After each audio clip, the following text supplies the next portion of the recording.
지난 9월입니다. 미국 상원 청문회장에선 아들을 잃은 한 엄마의 담담하지만 뼈아픈 증언이 전해졌습니다. 이 엄마가 아들의 죽음의 원인으로 지목한 대상은 가족도 친구도 흉악범도 아닌 휴대전화 속 캐릭터 AI라는 인공지능 챗봇이었습니다.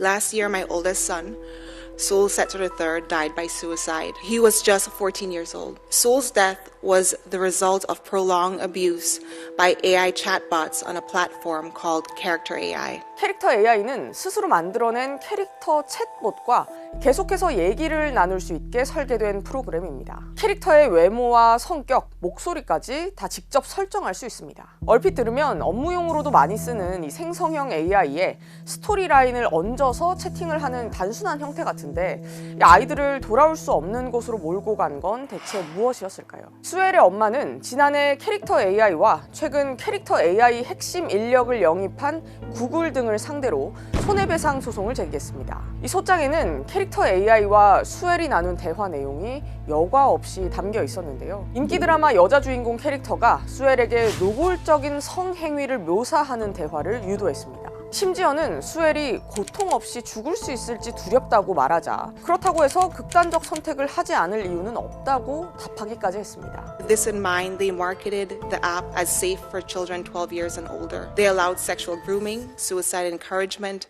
and the unlicensed practice of psychotherapy, all while collecting children's most private thoughts to further train their models. 실제로 10대 소녀로 가장해 50시간 동안 챗봇과 대화한 결과 5분에 한 번꼴로 이 문제에 공감해주는 듯한 화법을 이용하면서 엄마에겐 비밀로 하라고 그루밍하고 또 코카인 사용법을 알려주는 범죄까지 부추기는 등의 심각한 유해 사례가 발견됐다는 연구도 있었습니다. 캐릭터 AI의 시스템 자체가 긍정적인 피드백을 받았을 때 특히 청소년들의 도파민 반응이 활성화된다는 점을 활용해 설계된 데 그 원인이 있다고 전문가들은 말합니다. Adolescents have a hypersensitive response to this because the area of the brain that stops them or makes them question or think about what to do is not yet fully activated. 이 비극은 캐릭터 AI의 설계 철학에서 이미 예견된 일일지도 모릅니다. 캐릭터 AI의 창립자이자 천재 개발자로 알려진 노암 샤지어는 캐릭터 AI는 단순히 구글을 대체하기 위한 존재가 아니라 어머니를 대체하기 위한 존재라는 야망을 밝히기도 했습니다. 애초 그 정도로 강력한 감정적 유착을 목표로 만들어진 앱이란 뜻이기도 한데요. 바꿔 말하면 청소년들이 한번 빠지면 이걸 거부하고 빠져나오기가 어렵다는 겁니다.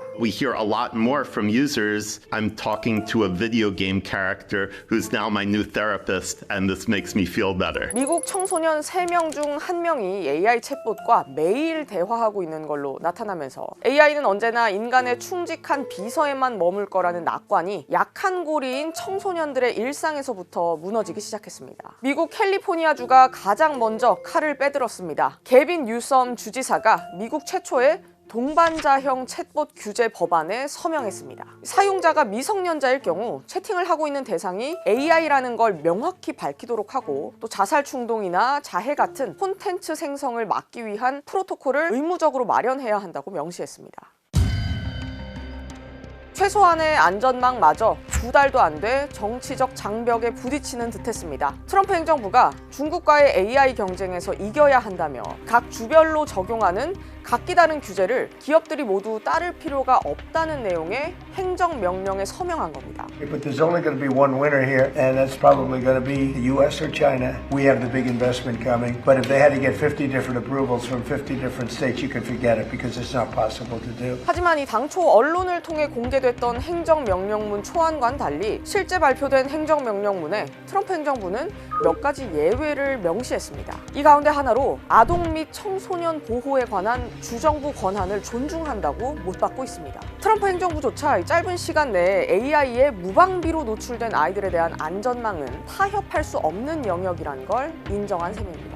상황이 이쯤 되자 거칠 것 없던 AI 기업들도 태세 전환에 나섰습니다. 잇따르는 소송에 캐릭터 AI는 미성년자의 앱 접근을 제한하고 짜여진 틀 안에서만 이야기를 풀어나가는 스토리 기능을 탑재했습니다. 역시 비슷하게 청소년들의 자살을 방조했다는 이유로 손해배상 청구 소송이 잇따라 제기된 챗GPT의 오픈 AI 또한 대화 상대가 미성년자일 가능성을 예측할 수 있게 하는 모델을 순차적으로 도입하기로 했습니다. 이제 우리도 이 지구 반대편에 기존의 선례를 남 얘기로만 치부하기는 어려워졌습니다. 지난해 우리나라 전국 중고등학생 가운데 이 생성형 AI를 사용한 적 있다고 응답한 학생은 전체의 67.9%였습니다. 하지만 AI의 오류나 편향성을 확인하는 데 대한 경험 수준은 매우 낮았습니다. 부랴부랴 우리 정부도 생성형 AI 서비스 이용자 보호 가이드라인을 발표했습니다. 하지만 말 그대로 구속력 없는 가이드라인에 불과합니다. 내년부터 시행되는 AI 기본법 또한 규제보다는 일단 국내 AI의 진흥에 초점을 맞춘 법이란 평가가 많습니다. 미국의 사례가 우리에게 주는 교훈은 명확합니다.